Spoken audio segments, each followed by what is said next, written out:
talk.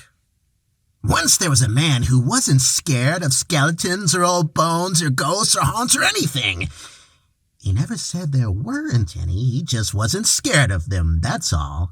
He would even go walking into a graveyard at night and say, "Rise up, bloody bones! Rise up and shake!"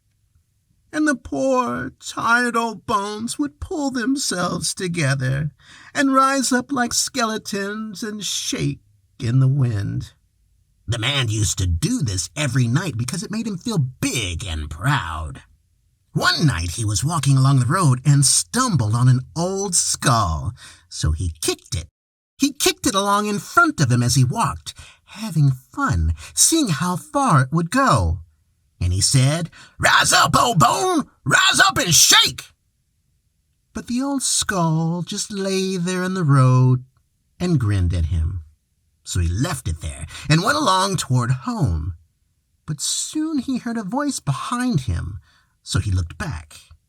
There lay the skull in the road, grinning, and it said, "My big mouth brought me here, and yours will do the same."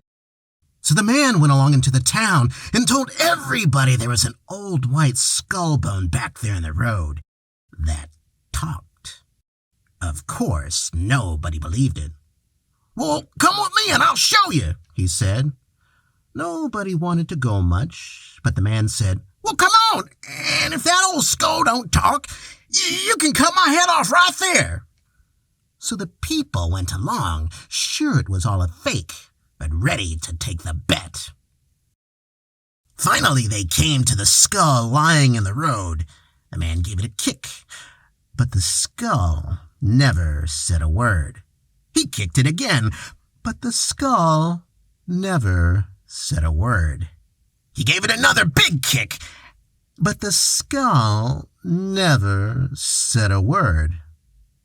One of the villagers began to sharpen his big knife. The man gave the skull another desperate kick. "Say something!" he cried. But the old skull just rolled over sideways and grinned. It never said a word. The people were pretty mad being fooled like that and dragged all that long way in the middle of the night. So they cut off the man's head to square the bet and went home. Then the old dry skull grinned at the bloody new one. "I told you so," it said.